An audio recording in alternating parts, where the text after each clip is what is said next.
জুলাই সনদ হবে কিনা, জুলাই সনদ হয়ে গেছে। জুলাই সনদ অলরেডি ঐকমত্য কমিশনের সর্বশেষ মিটিংটাও হয়ে গেছে 8 তারিখ, সেখানে আমরা উপস্থিত ছিলাম। জুলাই সনদ যতটুকুই হওয়ার, যদিও আমাদের প্রত্যাশা অনুযায়ী হয় নাই, কিন্তু যতটুকু হওয়ার হয়েছে, কমপ্লিট হয়েছে। এখন স্বাক্ষর হবে 17 তারিখ। আর বাকি আমরা যেটা চাচ্ছি যে এটা এই জুলাই সনদের ভিত্তিতে জাতীয় নির্বাচন হোক, জুলাই সনদ আইনিভাবে স্বীকৃতি পাক।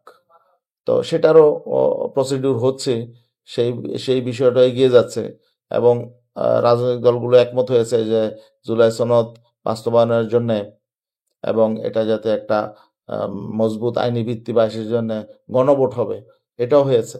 অতএব জুলাই সনদ হবে না এটার আর কোনো সম্ভাবনা, জুলাই সনদ হবে, হয়ে গেছে অলরেডি। অতএব এটা নিয়ে আর কোনো প্রশ্ন নাই। জুলাই সনদ আমরা জানি যে 15 তারিখ থেকে স্বাক্ষর হওয়ার কথা রয়েছে। আমরা এটি সামাজিক যোগাযোগ মাধ্যম বা কোনো নিউজে দেখেছি।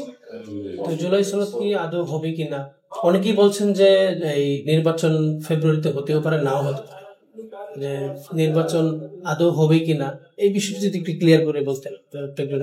জুলাই সনদ হবে কিনা, জুলাই সনদ হয়ে গেছে। জুলাই সনদ অলরেডি ঐকমত্য কমিশনের সর্বশেষ মিটিংটাও হয়ে গেছে 8 তারিখ, সেখানে আমরা উপস্থিত ছিলাম। জুলাই সনদ যতটুকুই হওয়ার, যদিও আমাদের প্রত্যাশা অনুযায়ী হয় নাই, কিন্তু যতটুকু হওয়ার হয়েছে, কমপ্লিট হয়েছে। এখন স্বাক্ষর হবে 17 তারিখ। আর বাকি আমরা যেটা চাচ্ছি যে এটা এই জুলাই সনদের ভিত্তিতে জাতীয় নির্বাচন হোক, জুলাই সনদ আইনিভাবে স্বীকৃতি পাক। তো সেটারও প্রসিডিউর হচ্ছে, সেই বিষয়টা এগিয়ে যাচ্ছে এবং রাজনৈতিক দলগুলো একমত হয়েছে যে জুলাই সনদ বাস্তবায়নের জন্য এবং এটা যাতে একটা মজবুত আইনি ভিত্তি বা সেই জন্য গণভোট হবে, এটাও হয়েছে। অতএব জুলাই সনদ হবে না এটার আর কোনো সম্ভাবনা, জুলাই সনদ হবে, হয়ে গেছে অলরেডি। অতএব এটা নিয়ে আর কোনো প্রশ্ন নাই। এখন হলো বাস্তবায়ন প্রক্রিয়াটা কি হবে, এটা হলো আমাদের আলোচনার বিষয়। আর আপনি যেটা বলছেন ফেব্রুয়ারিতে নির্বাচন, তো সরকার তো ঘোষণা করেছে, এখন এটা সরকারের দায়িত্ব। ফেব্রুয়ারিতে নির্বাচন করা সরকার ঘোষণা করেছে এবং সে আলোকে নির্বাচন কমিশনকে তারা চিঠি দিয়েছে। এখন সংশ্লিষ্ট যারা রয়েছে দায়িত্ব তাদের। এখন মানুষ কেন সংশয় ব্যক্ত করে, তার কারণ হলো যে মানুষ যেটা দেখতে পাচ্ছে নির্বাচনের জন্য যে পরিবেশটা হওয়া দরকার সেটা মাঠ লেভেলে এখনো হয় নাই। এই জন্য হয়তো মানুষের মধ্যে শঙ্কা আছে, সংশয় আছে।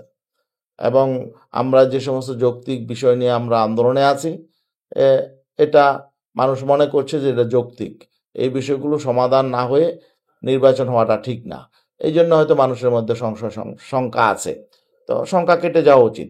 আর শঙ্কা কেটে যাওয়ার জন্যে আমাদের যে বিষয়গুলো আমরা নিয়ে মাঠে আছি, যেমন জুলাই সনদের আইনি ভিত্তি, জুলাই সনদের আলোকে জাতীয় নির্বাচন, লেভেল প্লেয়িং ফিল্ড, পিআরের বিষয়টা, পিআর এখন যে বিষয়টা যে উচ্চ কক্ষের পিআরটা তো ঐকমত্য কমিশনের ডিসাইড হয়েছে, এটা তো সিদ্ধান্ত হয়ে গেছে। হ্যাঁ, কিন্তু ওখানেও আবার বিএনপির সেখানে নোট অফ ডিসেন্ট আছে, তাই না? যেখানে 30টা দলের মধ্যে 26টা দল একমত হয়েছে এবং ঐকমত্য কমিশনও সেখানে সিদ্ধান্ত দিয়ে দিয়েছে, সেখানেও তারা নোট অফ ডিসেন্ট দিয়ে রেখেছে। এটার ভবিষ্যৎ কি হবে, তাই না? আর জুলাই সনদ যে গণভোটে যাবে, সেখানে যেসব বিষয়ে বড় দল হিসেবে বিএনপি নোট অফ ডিসেন্ট দিয়েছে বেশ কিছু, প্রায় 10টার মতো মৌলিক জায়গায়, এগুলো কি হবে? এগুলো সুরাহা না হয়ে এটা গণভোটে কিভাবে যাবে? এই শঙ্কাগুলো যত দ্রুত কাটবে। আর এই শঙ্কাগুলো সৃষ্টি করে রেখেছে বিএনপি।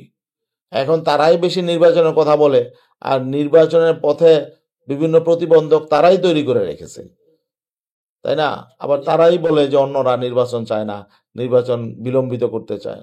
কেন চাবো আমরা? তো নির্বাচন চাই। আমরা নির্বাচন প্রয়োজনে ফেব্রুয়ারির আগে হোক, তাও আপত্তি নাই, কিন্তু একটা সুষ্ঠু, নিরপেক্ষ, ক্রেডিবল একটা নির্বাচন হোক। গণভোট আপনারা কখন চান? আমরা চাই গণভোট নির্বাচনের আগে, নির্বাচন তফসিল ঘোষণার আগেই গণভোট চাই। 60টি রাজনৈতিক দল আপনারা সহ আপনারা একই ইস্যুতে আন্দোলন করছেন, যার যার কর্মসূচি আপনারা দিচ্ছেন। তাহলে এই জায়গায় যে এই আপনাদের জামাতের সাথে যে জোট হবে, মানে নির্বাচনের জোট যেটা আপনি বলছেন, এই জোটে তাহলে আপনারা কতটি আসন এখানে চাবেন বা আপনাদের কতটি আসন থাকবে ইসলামী? আমি আগে আপনাকে একটা বিষয় ক্লিয়ার করছি, আমরা এখানে বিভক্তি চাই না। যে আমরা কয়টা উমুকে করার সময়, এটা না, এই আলোচনায় আমরা যাইতে চাই না। এখানে আমি একটা বলতে আমরা সমঝোতা সমন্বয় করব, তাই না? এখানে আমরা কারো কাছে কেউ আসন চাবো এই প্রশ্নে আমি যেতে চাই না। এখন ইসলামী আন্দোলন বাংলাদেশের 300 আসন তো থাকবে, অথবা যদি উচ্চকক্ষে বিয়ার হয় আরো 100 ওখানে থাকে। তো ইসলামী আন্দোলন বাংলাদেশের এই জুটে আমাদের 300 আসনের প্রস্তুতি আছে, আমাদের 300 আসনের প্রস্তুতি আছে, ঠিক আছে? তো যেখানে যার প্রয়োজন সমঝোতা সমন্বয়ের জন্য আমরা ছাড় দিব।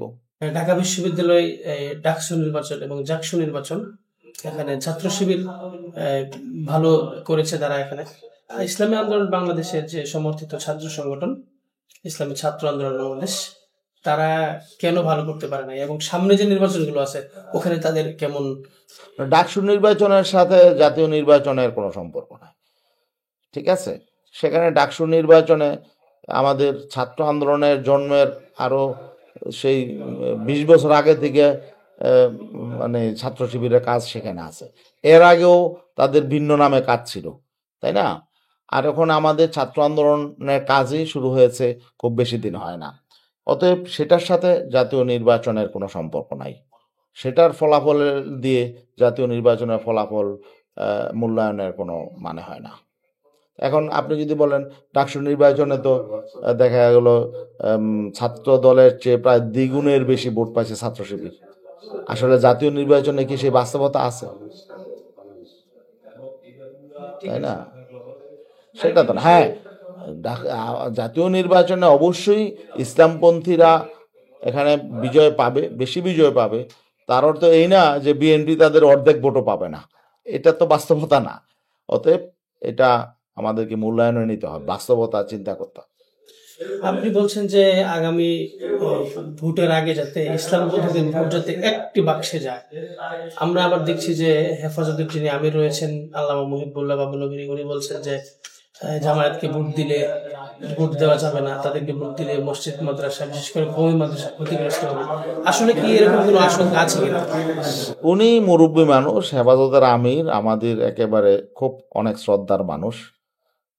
ওনার কথাগুলো মানুষ দেখবে যে ওনার কথা বাস্তবতার আলোকে কতটুকু গ্রহণযোগ্য, এটা মানুষ মূল্যায়ন করবে।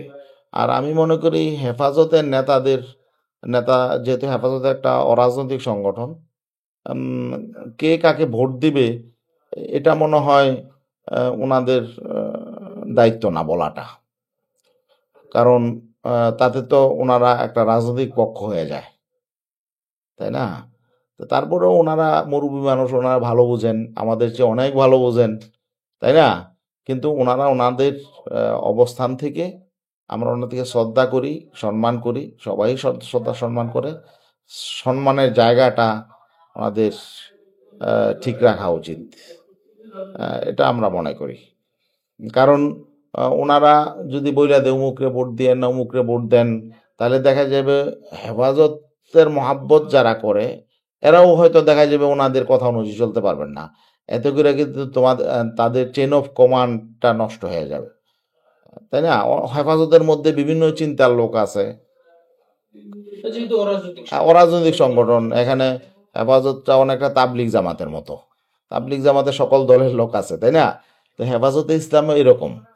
তো অতএব এখানে যদি ওনারা বইলা দেন যে উমুককে ভোট দিবেন উমুককে দিবেন না, তাহলে আসলে ওনাদের যে বিশাল একটা সমর্থক শ্রেণী আছে ওনারা বিভ্রান্ত হয়ে যাবেন এবং ওনাদের নেতৃত্ব নিয়ে হয়তো প্রশ্ন দেখা দিতে পারে একটা পর্যায়ে। অতএব ওনাদেরকে এই বিষয়টা সতর্কতার সাথে নেওয়া উচিত।